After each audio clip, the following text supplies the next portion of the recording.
Olá, bem-vindos a Greener Talks. E nesse podcast nós vamos falar sobre financiamento e cenários de crédito à geração distribuída.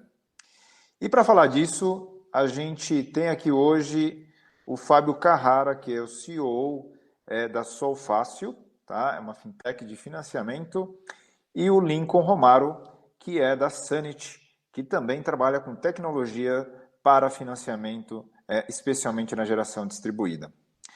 Eu gostaria também de aproveitar e convidá-los a curtir, comentar, compartilhar e baixar o conteúdo gratuito. É um conteúdo complementar a esse webinar, aliás, a esse podcast. Bem, vamos lá. Quais foram as principais mudanças aí macroeconômicas e que afetam aí o investimento de quem quer instalar um sistema fotovoltaico em geração distribuída na sua casa, em sua empresa? Quais são os principais pontos de mudança?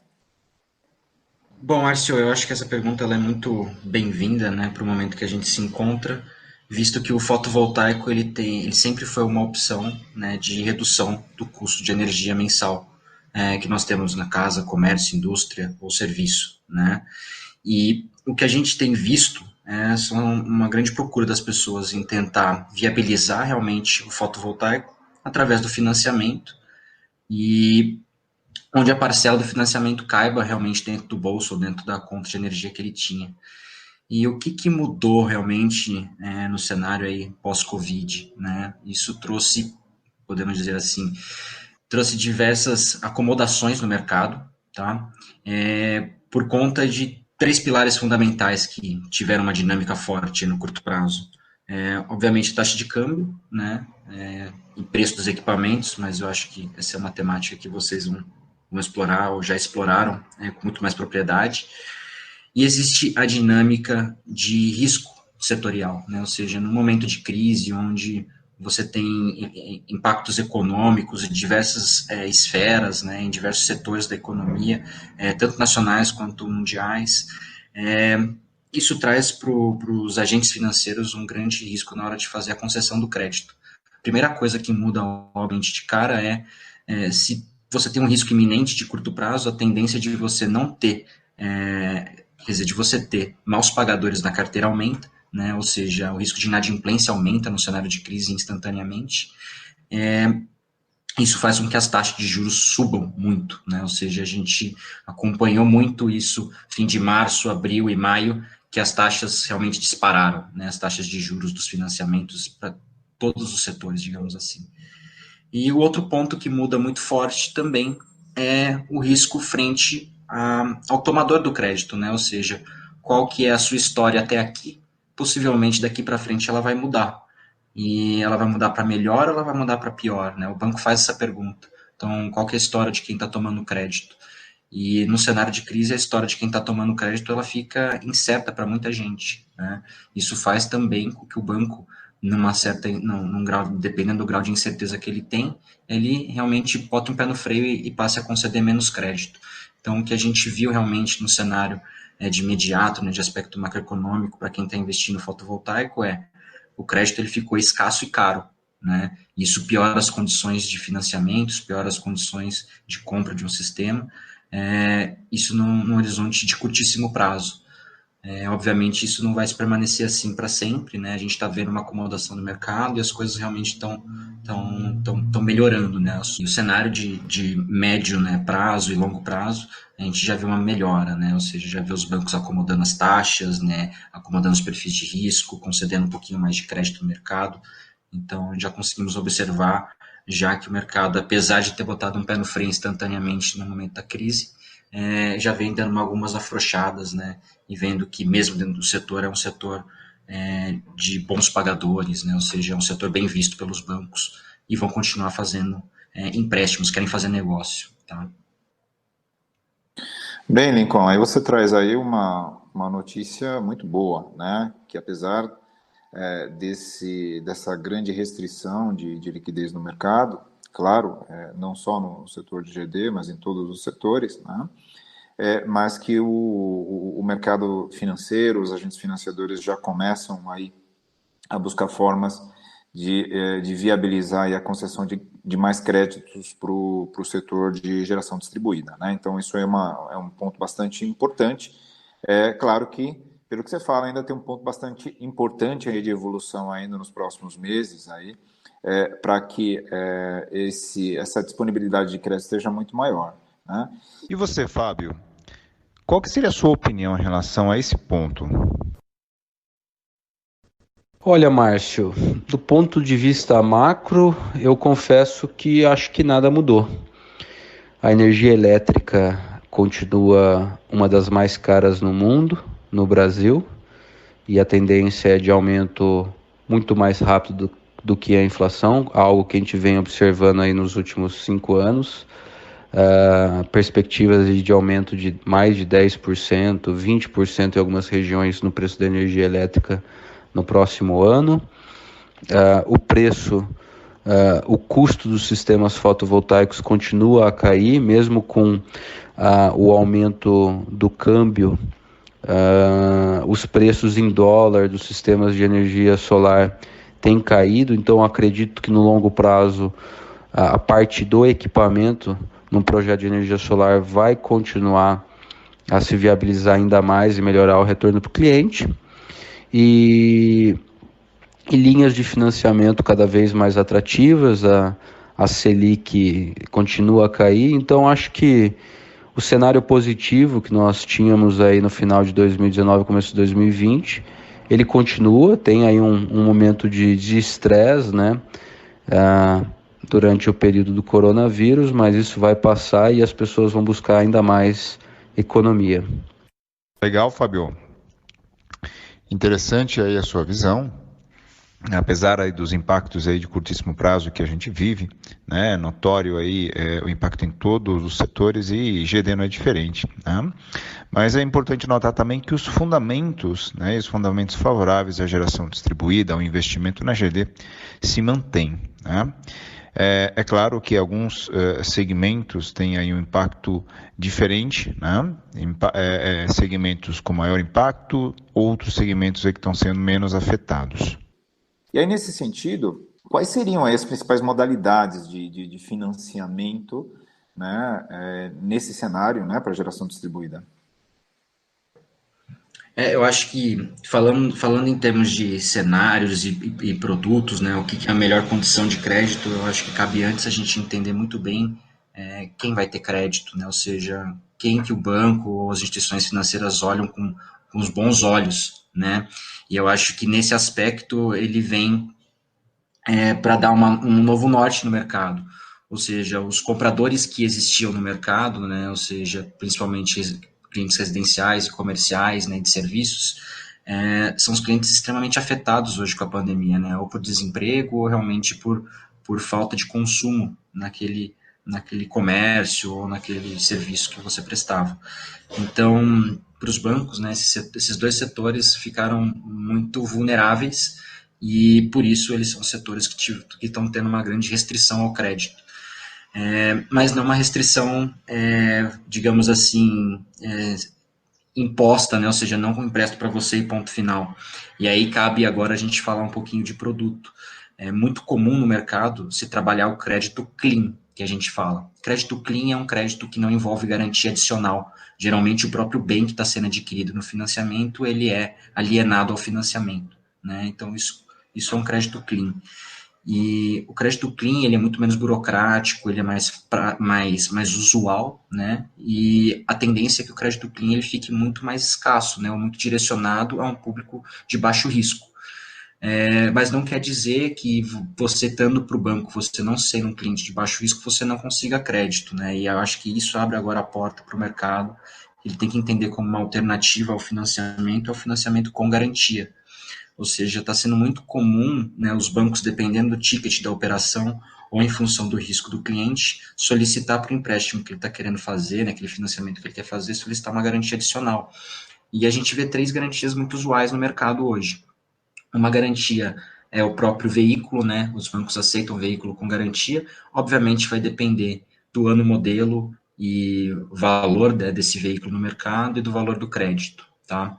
Então, existem regras aí para aceitar ou não a garantia em função do valor que está sendo tomado. Em geral, créditos até 50 mil reais, os veículos são bem aceitos, tá? Você tem aí o crédito imobiliário, né? Ou seja, colocar imóveis de garantia no financiamento. Isso para operações aí acima de 100 mil reais é bem comum na pessoa física, tá? Porque para os bancos já consideram crédito de alto risco, então ele tem que colocar algum bem alienado a esse crédito. Mesmo que você seja um bom pagador, é bem comum o banco exigir uma garantia adicional pelo ticket. E na pessoa jurídica aí também, obviamente, depende da realidade do tomador, mas também pelo valor dos tickets de empréstimo já serem tickets altos, né?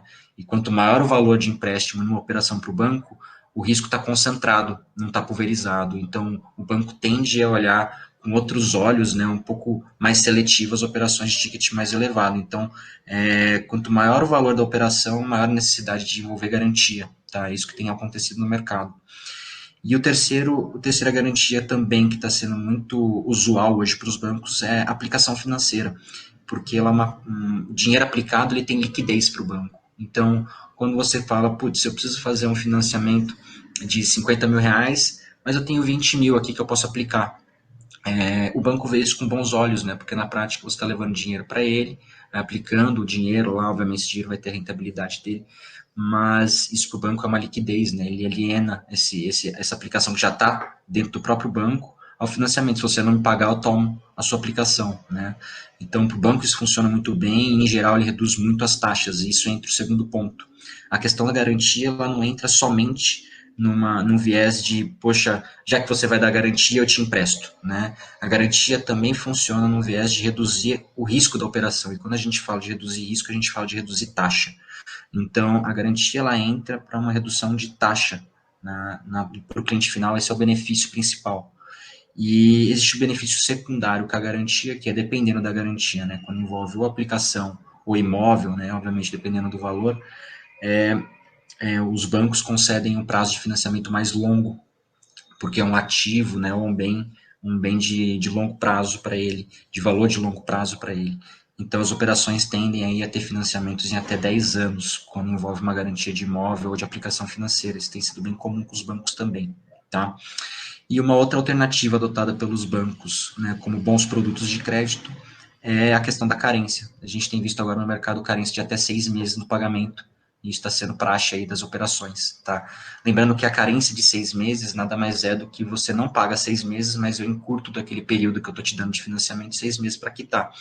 Então, você, em vez de estar pegando 60 meses, por exemplo, 5 anos de financiamento com 6 meses de carência, na verdade, você está financiando em 54 meses, tá?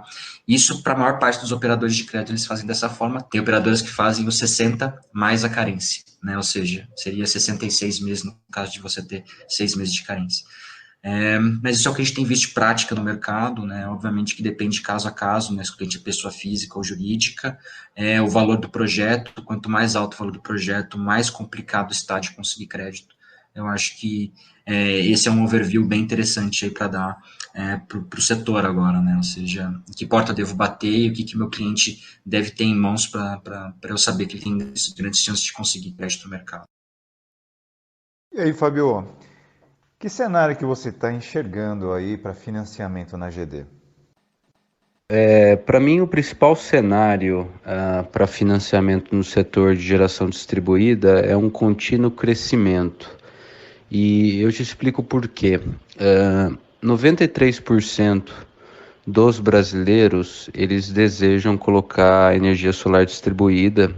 Isso já foi medido pela pesquisa Ibope e sempre o resultado é na faixa de 90 ou mais que 90, né?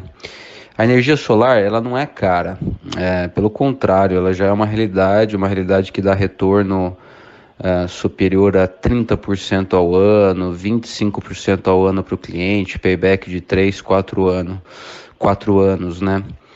Mas somente 6% dos brasileiros têm algum tipo de poupança. Então, mesmo que o retorno seja muito bom, se a pessoa não tem o capital para fazer o investimento, ela não consegue resolver esse problema. É por isso que financiamento lá atrás, quando o setor começou a crescer em 2015, representava 15% das vendas. Hoje esse número já gira em torno quase de 50% em alguns casos, alguns segmentos, e nós acreditamos que no longo prazo, aproximadamente 80% das vendas vão ser financiadas. Esse é o cenário que a gente acredita. Bem, o financiamento é um fator fundamental para alavancar o acesso da geração distribuída aos clientes, né? Então, ela, sem dúvida, é um ponto fundamental e é um segmento que veio crescendo muito nos últimos anos e vem apoiando bastante aí o desenvolvimento da GD no país, né? Bem, o que você enxerga em relação ao perfil dos consumidores, né? Quais são os consumidores que teriam aí uma maior propensão, uma maior facilidade aí na obtenção desses créditos? Olha, a facilidade para crédito, na verdade, é justamente o cliente que não precisa de crédito, né? A instituição financeira quer emprestar para aquele cliente que tem total capacidade de pagamento, esse tipo de coisa. Mas normalmente esse cliente, ele vai comprar o sistema à vista. Se ele tem poupança, ele tem recursos, ele prefere comprar à vista. A gente percebe que o cliente que tem facilidade e quer tomar o crédito no Brasil é um cliente de classe média, que ele pode até ter uma poupança, mas é uma poupança que está reservada para alguns pontos específicos, e ele vê no financiamento uma oportunidade de colocar energia solar distribuída na casa dele, sem consumir a pouca poupança que ele tem para outros desejos, como uma viagem, um investimento na casa que não tenha financiamento. Em geral, esse cliente tem que estar com o nome limpo, seja nas instituições financeiras ou de varejo, e não está com comprometimento de renda muito alta com outros empréstimos. Por fim, e mais importante, é bom que o projeto seja bom para ele, né? Se for um projeto bem dimensionado, que gera uma boa economia, idealmente que a economia seja maior do que a parcela do financiamento, esse cliente tem uma grande chance aí de ser aprovado. Bom, é isso aí. O banco, ele entende o crédito como uma questão de confiança, né? Ou seja, o banco ele tem que comprar a sua história e ele tem que confiar em você. Então, hoje quem está com confiança alta, né? São as pessoas que o banco sabe que não vão quebrar. Então, hoje o banco olha os bons pagadores, né? Aquelas pessoas físicas ou pessoas jurídicas, né? Ou seja, empresas que tem no cenário aí no risco de curto, médio e longo prazo um bom cenário pela frente. Então, o banco vai olhar agora, ou seja, no momento de crise, onde a gente ainda não acomodou a economia, né? Ou seja, a gente não sabe quem vai quebrar, ainda não quebrou todo mundo que vai quebrar, né? Ou seja, ainda vai ter um efeito rebote aí dentro da economia, né? Ou seja, de várias cadeias que vão ser prejudiciais no médio e longo prazo, isso ainda não aconteceu, então a gente ainda tem coisa para viver. E a visão do banco é justamente tentar prever quais são os setores mais vulneráveis agora a uma freada econômica, uma eventual recessão, ou seja, está num cenário aí de complicação, né? Isso não tanto só para as empresas, mas pensando nas pessoas físicas, né? Ou seja, qual que é a sua profissão, de onde vem a sua renda, a fonte da sua renda, está vulnerável daqui para frente, né? Outro fator que importa muito para o banco é a idade das pessoas, ou seja, se você é uma pessoa que tem mais de 55, 60 anos, não importa nem o que você faz, você é uma pessoa de risco pelo Covid, né? Você pode tomar o crédito para mim agora e acontecer alguma coisa nos próximos meses com você. Então, o banco em geral também nega esse tipo de operação. Então, agora a visão, né, do mercado é muitas vezes tentar entender quem são os bons pagadores, né? E esse trabalho, por exemplo, é um trabalho que a gente faz aqui na Sanity de tentar entender, para onde o crédito está indo, né? E a gente tem aqui uns nichos de mercado que são interessantes, né? Ou seja, o que são nichos interessantes? A gente começa hoje pelo servidorismo, né? Ou seja, o servidorismo, tanto na esfera pública federal, quanto estadual, quanto municipal, são 3 esferas de servidorismo que são fontes de receita, né, ou seja, para as pessoas que trabalham como servidores públicos, de certa forma, com baixo risco, né. Então, o que acontece? Um servidor federal, né, é o servidor, digamos assim, que está lá em cima na cadeia. Então, se tem alguém que não vai receber, a última pessoa que não vai receber o salário é o servidor público, né, federal. E aí embaixo dele você tem o servidor estadual e o servidor municipal é um cara intermediário, né. Servidores são pessoas que trabalham tanto na parte de administração, na parte jurídica, na parte da saúde, na parte de segurança, educacional, enfim.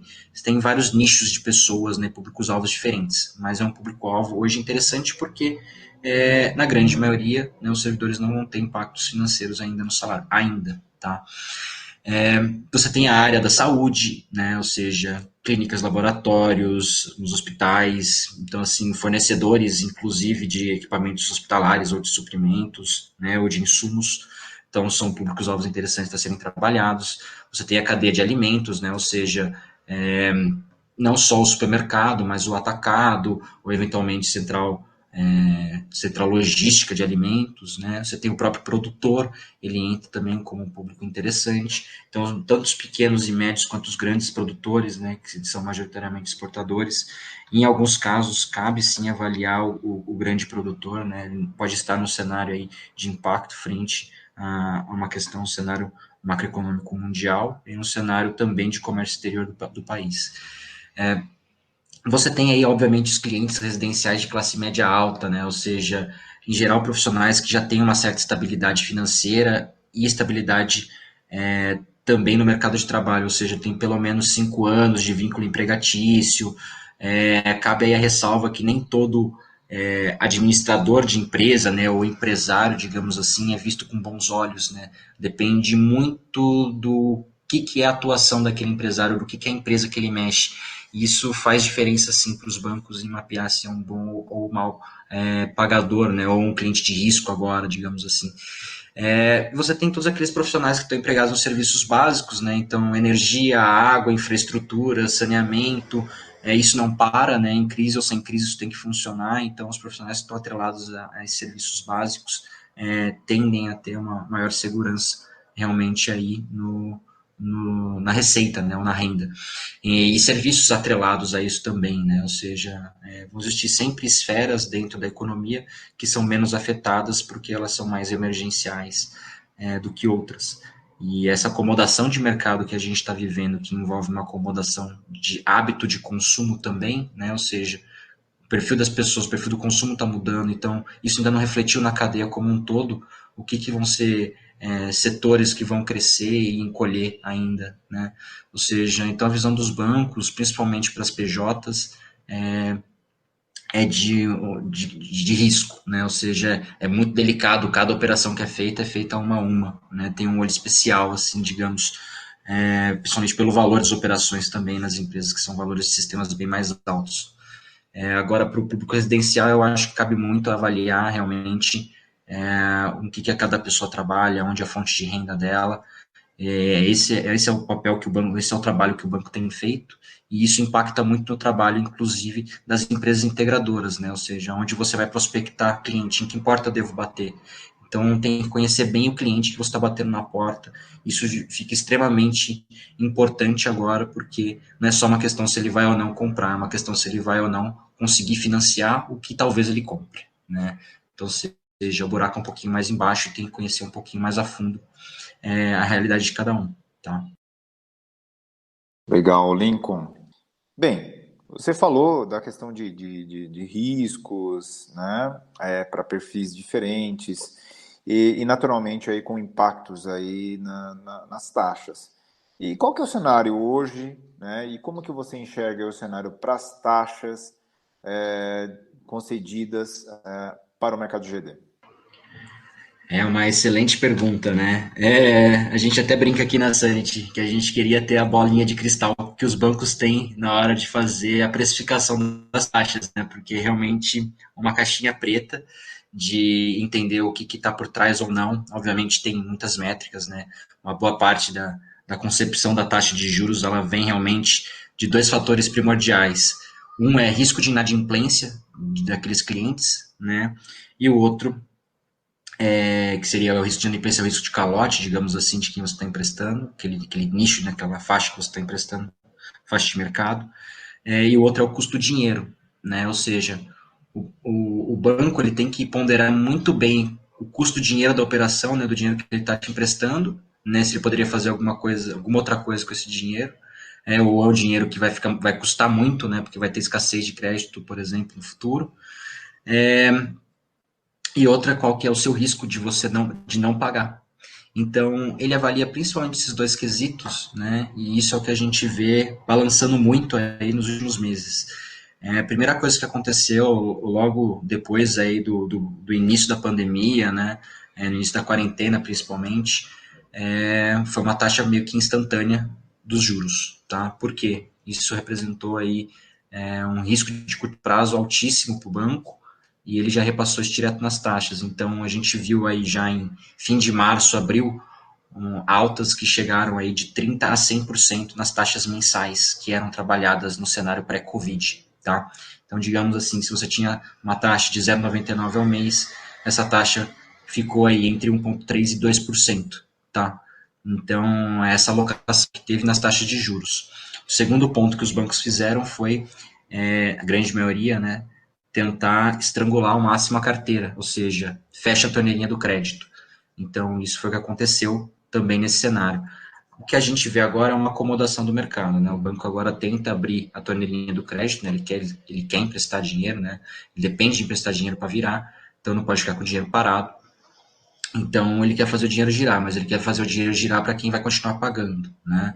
Então, o que está acontecendo? O banco está devagarzinho abrindo a torneirinha do crédito, né, concedendo crédito para um público cada vez maior, né, comprando mais o risco do mercado, e a taxa caindo, porque conforme ele vê que a carteira dele não está tendo um risco, a inadimplência não está crescendo, né, então ele vai vendo que ele dá para trabalhar eventualmente taxas mais baixas, já que a carteira está uma carteira boa. Então, ele consegue, na média, trabalhar taxas abaixo do que ele está trabalhando. Então, o que a gente vê agora é um cenário de dinâmica, né? Mais as taxas, né? O crédito está sendo, o funilzinho está abrindo, né? Concedendo mais crédito no mercado e as taxas estão caindo.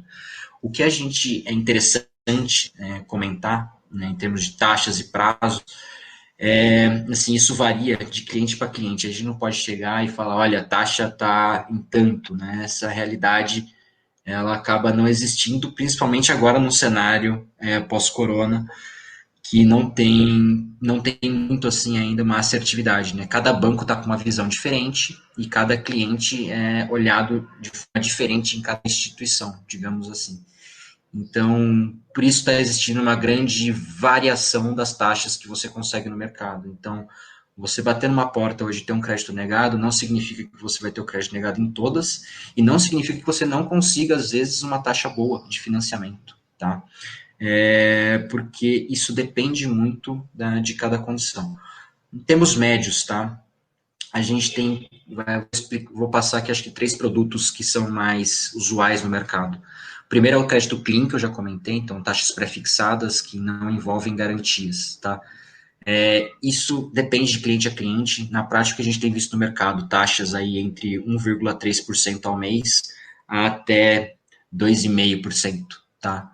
É isso que a gente tem visto trabalhado aí no mercado, em termos de taxas pré-fixadas, tá? Isso para clientes, pessoas físicas e jurídicas. Obviamente, quanto maior o ticket do valor do projeto, né, maior a chance dele ser recusado o crédito, tá? Em termos de prazo, a gente tem visto prazos padrões em termos de 60 meses e alguns agentes financeiros já trabalhando prazos um pouquinho mais alongados, de 72 meses, tá? Então, você tem esse cenário de aumento das taxas, né, e isso impacta que aumenta a parcela. Então, é importantíssimo ter esse alongamento, né, do financiamento para conseguir reduzir a parcela. Então, alguns agentes financeiros já têm feito isso, tá, para contornar essa situação.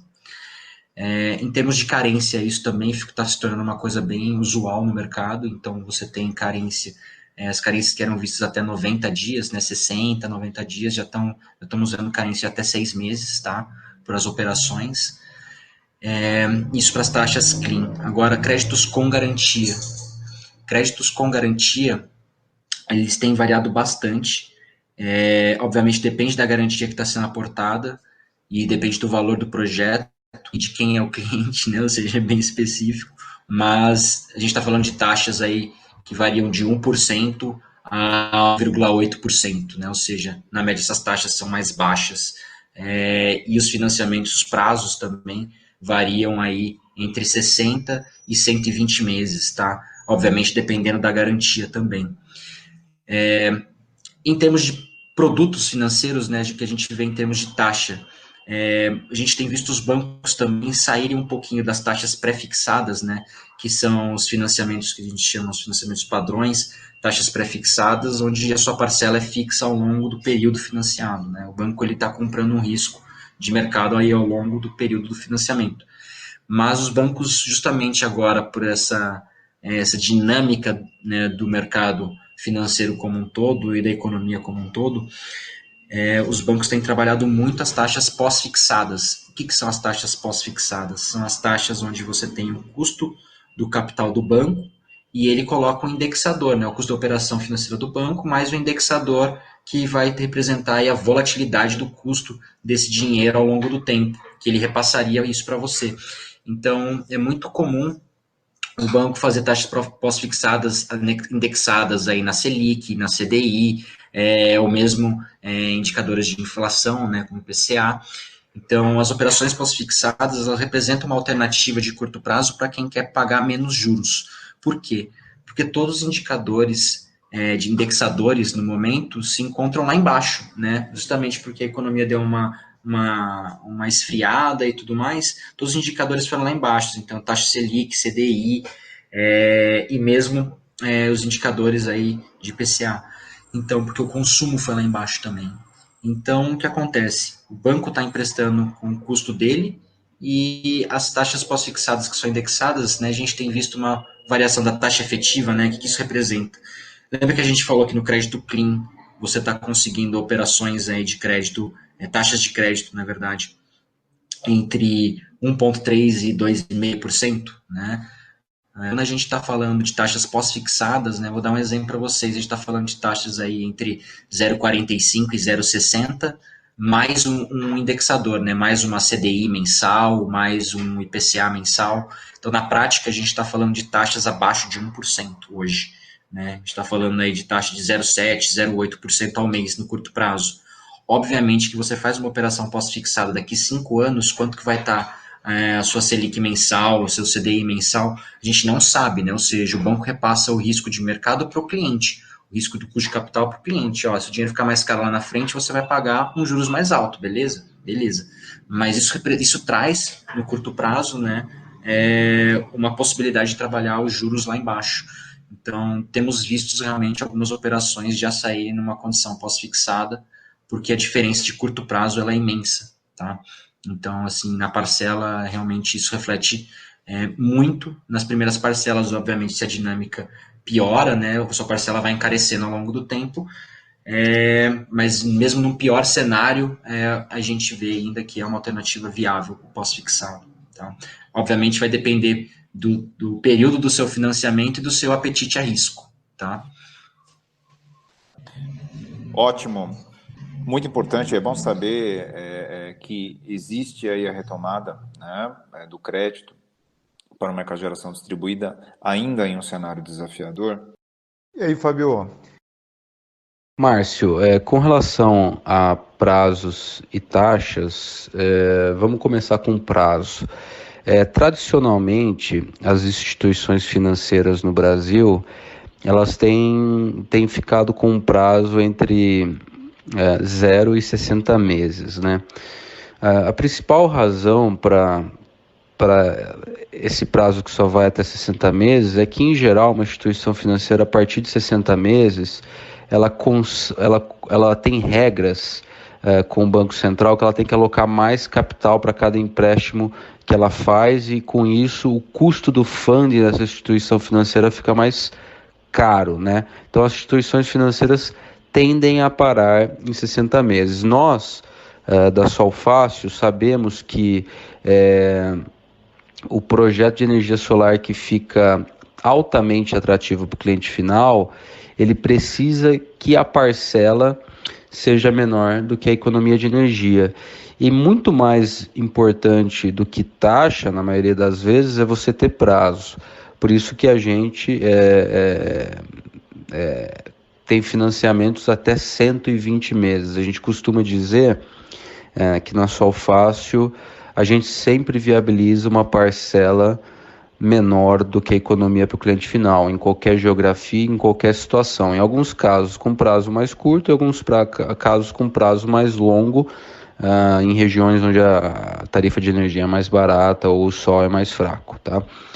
Com relação a taxas, a gente tem visto aí uma variação no mercado de 1% a 2,5%, a depender de instituições financeiras. Algumas instituições financeiras, elas têm um modelo de score variável pelo risco do cliente, então algumas vezes tem uma taxa boa, outras uma taxa menos atrativa. No nosso caso, na Solfácil, nós trabalhamos com uma taxa fixa. Então, independente do cliente, a taxa é a mesma para aquele perfil de prazo, porque nós entendemos que o risco do financiamento de um sistema fotovoltaico está muito mais no projeto do que na capacidade de pagamento do cliente, porque no final das contas, quem paga esse financiamento é a economia que o sistema gera, né? No nosso caso, as nossas taxas, elas estão mais para 1% baixo, né? Varia um pouco o prazo, para prazos mais curtos elas são abaixo de 1%, começando em 0,79%, e para prazos de 120 meses a gente tem uma taxa aí de 1,1%, 1,15%. Legal, Fábio. E aqui, já encaminhando aqui para a parte final da nossa conversa, considerando aí os desafios que vocês trouxeram, que ações os integradores, os empreendedores poderiam tomar para fazer um uso mais efetivo do financiamento? Márcio, a dica que eu dou para o integrador é que ele veja o financiamento como uma alavanca de vendas, né? Historicamente, as pessoas no Brasil e as empresas, por consequência, elas têm visto as instituições financeiras tradicionais como algo ruim, algo que não faz bem, porque o Brasil é um país historicamente de pouca competição no mercado bancário. Isso acabou refletindo em altas taxas de juros e há essa percepção que financiamento é um mau negócio, né? Felizmente, no setor fotovoltaico, nós temos alternativas, né? A Solfácil é uma delas, é a primeira fintech solar do Brasil, e nossa missão sempre foi destravar o mercado de energia solar. Então, a minha dica é entender, sim, que o mercado vai caminhar para cada vez mais clientes fazerem os seus projetos com financiamento. É uma ótima oferta para o cliente, porque ele pode trocar uma conta pela outra, com a diferença que o financiamento acaba e o sistema solar dura por mais de 25, 30 anos.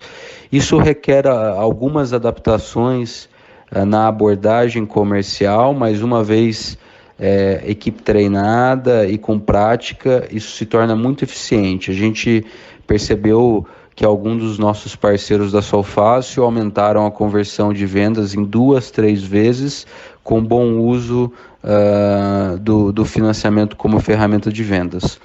Então, é isso. Entender que financiamento é o caminho e saber que tem boas empresas aí como a Solfácil para prestar todo o apoio para o integrador quando ele precisar. Acho muito, muito legal, Márcio, essa consideração sua pelo seguinte, né? É importante que os integradores vejam, né, nos seus clientes, principalmente no cenário de crise, existe escassez de dinheiro no mercado, né? Existe escassez de liquidez.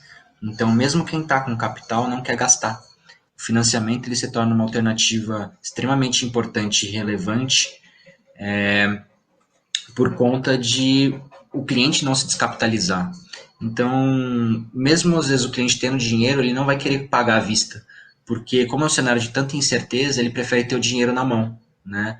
Então, o financiamento ele torna-se fundamental para efetivar realmente uma venda, porque sem o financiamento é uma grande chance realmente do cliente não comprar. Então, ele vira uma peça-chave. E para que o financiamento funcione no mercado hoje, é extremamente importante conhecer o cliente, né, o perfil do cliente. Então, entenda, né, com base em tudo que a gente conversou aqui, eu acho que entenda muito bem qual que é a realidade, tanto econômica daquele cliente, quanto na realidade futura, né, ou seja, o negócio dele, ou o emprego dele, ou a atividade econômica dele, no médio e longo prazo, tem uma visão positiva ou uma visão negativa. Bom, e aí esses perfis de clientes, né, é importante que tenha assim, em mente, além da realidade dele, né, entender uma forma de você prospectar. Então, o que acontece? Falamos um pouquinho aqui sobre os mercados, né, os perfis de clientes que vão conseguir ter uma facilidade, uma propensão maior a conseguir crédito no mercado. Isso é uma forma também de direcionar ativamente a sua equipe comercial, né, a equipe comercial do integrador, onde prospectar negócios com maior assertividade, porque o que acontece? O cenário hoje ele é muito ruim para quem está na área de vendas, né? Você prospecta muito e você vai fechar muito pouco negócio, né? Ou seja, sua taxa média de conversão ela vai cair drasticamente com o que você tinha. Então, ou você tem que ou você é mais assertivo nos negócios para você ter menos esforço na conversão, ou você realmente vai ter que trabalhar dobrado para tentar converter o que você convertia. Então, é muito mais inteligente, né, entender para quem vender agora, entender que esse cara, o perfil do comprador mudou, né, do tomador de crédito mudou, e inevitavelmente quem compra o fotovoltaico vai mudar um pouquinho. Mas vai sempre por essa linha do quem tem uma condição boa, ou de pagar à vista, que é uma minoria, ou então de estar tendo acesso ao crédito porque é um público-alvo interessante, esse é o cara que você tem que bater na porta vender, né? Então, eu acho que essa é a principal reflexão do que a gente tira agora e saber explorar os a mais, né? Entenda que o crédito não é só conseguir financiar e vai ter crédito clean. Entenda agora que ter um carro, uma casa, uma aplicação, tudo isso faz diferença. Avaliar se, poxa, vamos fazer um pré-fixado, um pós-fixado. Tudo isso faz diferença na hora de você avaliar a venda, né? E o cliente, ele quer muitas vezes essa assessoria, porque ele acaba sendo leigo na tomada de decisão. E ele quer uma assessoria transparente para ele. E esse ponto é de extrema importância que quem tiver no front comercial da empresa, né, na abordagem, consiga passar essa confiança, né, para o cliente final, e também conseguir dar esse norte, né, de para onde as coisas estão indo, né, se é interessante realmente a operação para ele ou não. Porque se você faz essa abordagem errada, você acaba vendendo um sonho para a pessoa que lá na frente vai se frustrar, né? Então é ruim também. Então é bom você ser assertivo na prospecção, porque você vai ser muito feliz na venda. Agora, se você acaba sendo você pega um caminho um pouco torto ali na prospecção, né, a sua venda ela vai sair com uma peneira, um funil muito poluído. Então, quem vai estar trabalhando vai bater cabeça com financiamento, não vai conseguir converter e acaba que você joga muito tempo fora, né? Então, você infla o custo, digamos assim, da empresa e não tem tanta conversão. Mas eu acho que é isso, Márcio. Eu acho que essa foi a ideia do overview que a gente quis passar um pouquinho aí sobre o que está sendo o cenário de financiamentos no mercado de GD fotovoltaico agora, nesse período aí de pandemia e pós-pandemia. Excelente, alguns pontos bastante importantes para maior eficiência aí no processo, né? No processo aí de obtenção de clientes, no processo de conversão. Ser mais criterioso aí na análise dos perfis de clientes, né? Perfis de consumidores é um ponto bastante importante. Portanto, e o financiamento, né, como sendo uma alavanca muito relevante no processo de captação de novos clientes, ele é sem dúvida aí um ponto bastante importante, né? Bem, gostaria de agradecer, né?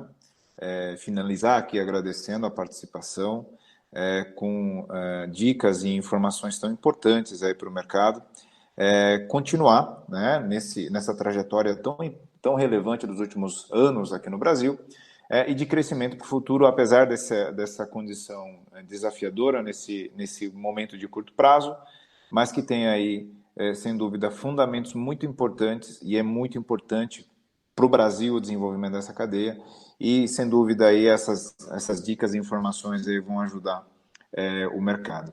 Então eu queria agradecer, né, a disponibilidade novamente, eu queria agradecer também a participação de todos, um grande abraço e até a próxima.